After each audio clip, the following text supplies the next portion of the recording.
The news network CNN has had its fair share of feuds over the years with various rock stars. That's what we're going to explore in today's video.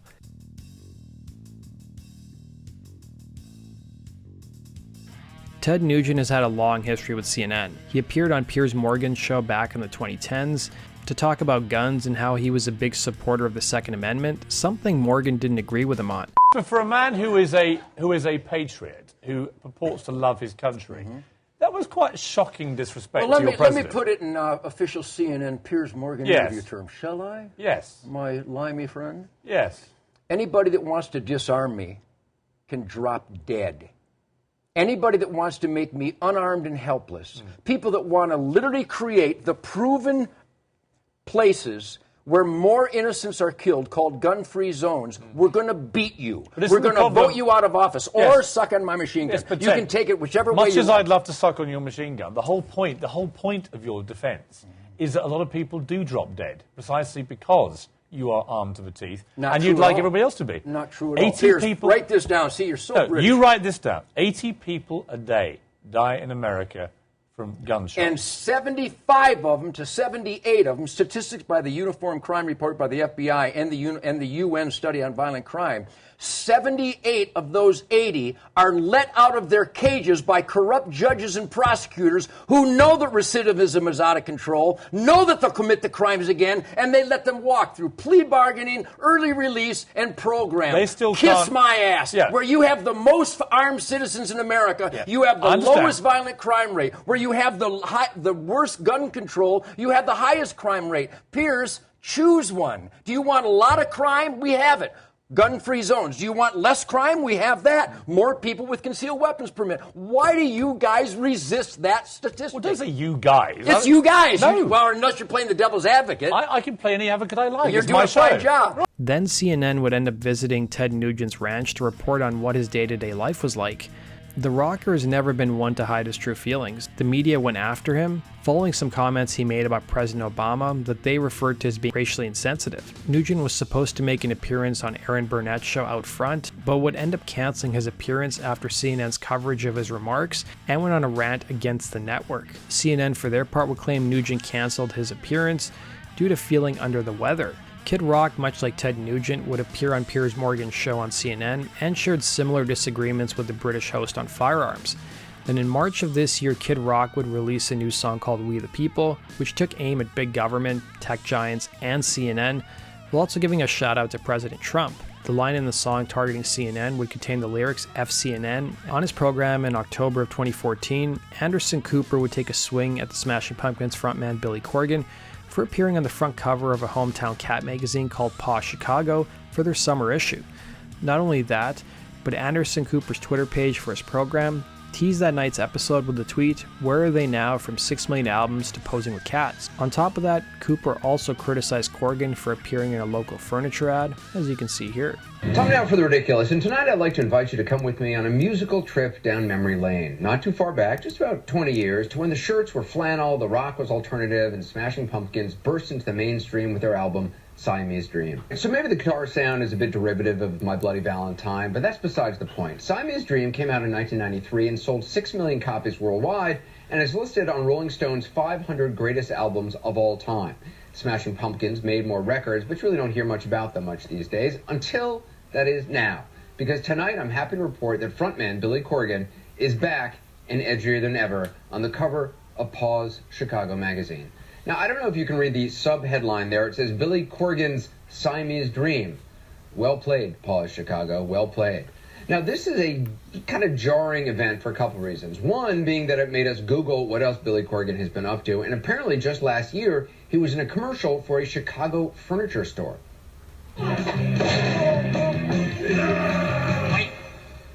that's a Walter E. Smith chair.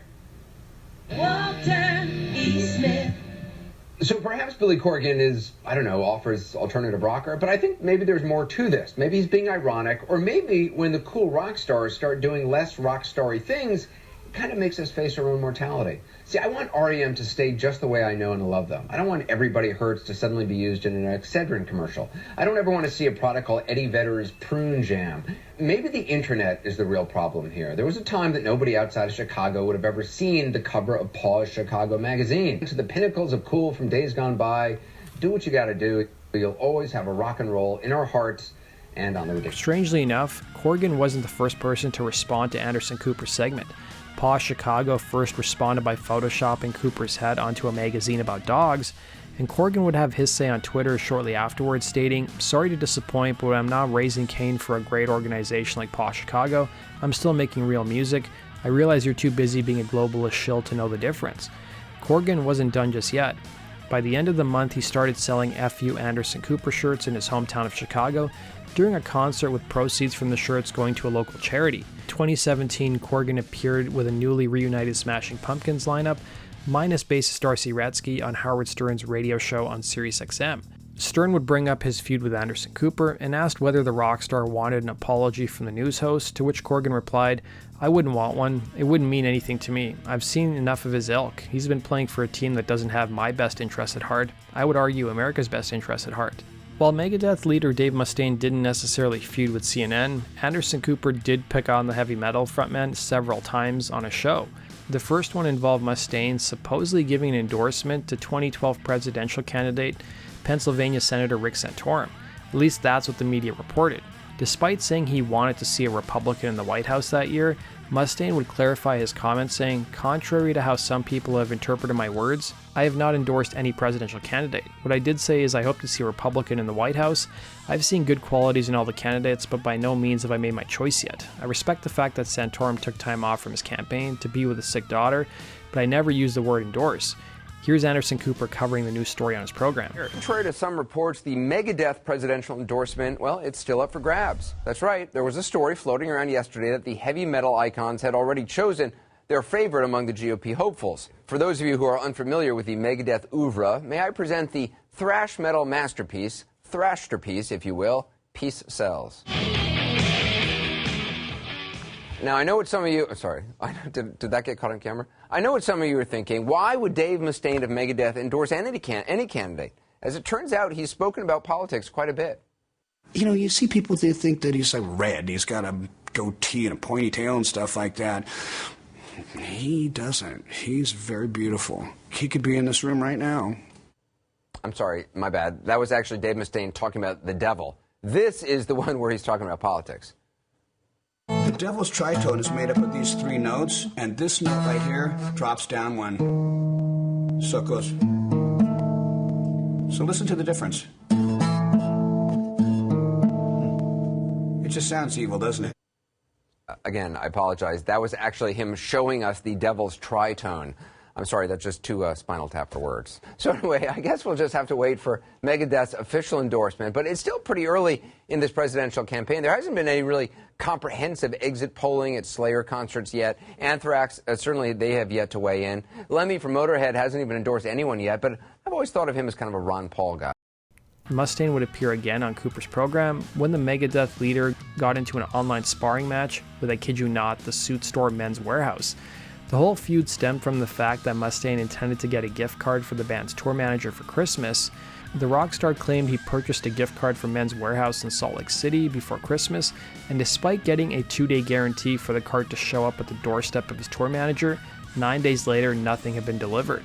Mustaine would take to Megadeth's Facebook page to publish a rant against the company, which included the following gem, and I quote, "I, for one, will never set foot in a Men's Warehouse, even for shelter from a blizzard.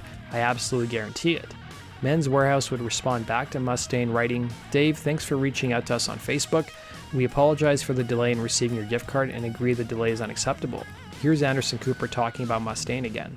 No doubt about it. Dave Mustaine is as rockin' as they come, and now he is directing his Take No Prisoners heavy metal energy at a Men's Warehouse in Salt Lake City, Utah. That's right, the Suit Store. It seems that Mr. Mustaine bought a gift certificate for his tour manager, but alas, it did not arrive in time for Christmas. Can I just take a moment and point out that we are all old? I mean, seriously, you know you are old when one of the founding members of Metallica is upset about a customer service issue with a Men's Warehouse in Salt Lake City. Need I remind you, this is the same person who is responsible for such Megadeth hits as Sweating Bullets. Fast forward a few years, and now he is writing this, and I quote, "You may not wear a suit for your job or for an event or occasion, but if you do, I would strongly recommend you wear someone else's suits. I, for one, will never set foot in a men's warehouse, even for shelter from a blizzard. I absolutely guarantee it." Now, keep in mind, this is on the Megadeth Facebook page. Men's Warehouse responded in the comments section and also tweeted him an apology.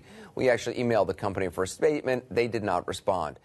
Dave Mustaine would respond to the segment on CNN, claiming that he had no issue being poked fun at, writing on Twitter, "It's okay that Anderson Cooper tried to make fun of me on his ridiculous. I always thought he was a class newsman and I love his show." Roger Waters recently appeared on CNN to promote his current tour. He would be interviewed by Michael Smerconish, and rather than doing what CNN probably thought was a softball interview, the musician laid into the network for their coverage of China as well as the Ukraine-Russian war. Waters has been out on the road promoting his This Is Not a Drill tour. Waters has been outspoken during his career about his political views, being a big proponent of China's claim to Taiwan, a big supporter of WikiLeaks founder Julian Assange, and siding with the Palestinians in the Middle East conflict. In fact, during Waters' current live shows, they start with a message that reads, "If you're one of those I love Pink Floyd but I can't stand Rogers politics people, you might do well to F off to the bar right now." He would answer to CNN why he displays the message, saying, "It also encourages a lot of people who've come to the show because they've listened to everything I've written since, 1965, or wherever I started writing songs, so they do know what my politics are, and they do understand where my heart is, and they understand sort of why I'm there." Asked whether he wants people with different political opinions coming to his shows, he would admit he has no issues with people disagreeing with him, provided they aren't bothering people in the audience. He's also been an equal opportunity critic of both President Trump and Biden. There's one part of Waters' current tour where he displays pictures of war criminals, which shows Trump and Biden, with Biden's reading just getting started. Smerconish took issue with the characterization of Biden, as well as the musician's views on the Russian-Ukraine war, as you can see here. Are you an equal opportunity offender on this tour? Here's why I ask. I remember the last tour, of course I came and watched, very much, about Trump. And in the current show, you've got a montage of war criminals, according to you, and a picture apparently of President Biden on the screen, and it says, "Just getting started." What's that all about? President Joe Biden? Yeah. Well, he's fueling the fire in the Ukraine for a start. That is a huge crime. Why won't the United States of America encourage Zelensky, or whatever his name is, the president, to negotiate and to explain why, when he stood on the platform of ratifying the Minsk agreements, which he did when he was elected by 73% of the Ukrainian population that was left able to vote. After that, somebody either whispered in his ear or he completely changed his mind about making peace in the Donbass and about solidifying the Minsk agreements and making peace with their Russian neighbors and obviating the need for this horrendous war that's killing. You're blaming. We don't know how many Ukrainians. But you're blaming the party Russians that got invaded. Come on, you've got it reversed. That's any war. When did it start? What you need to do is look at the history, and you can say, well, it started on this day. You could say it started in 2008. Okay, this war is basically about the action and reaction of NATO pushing right up to the Russian border, which they promised they wouldn't do when Gorbachev negotiated the withdrawal of the USSR from the whole of Eastern Europe.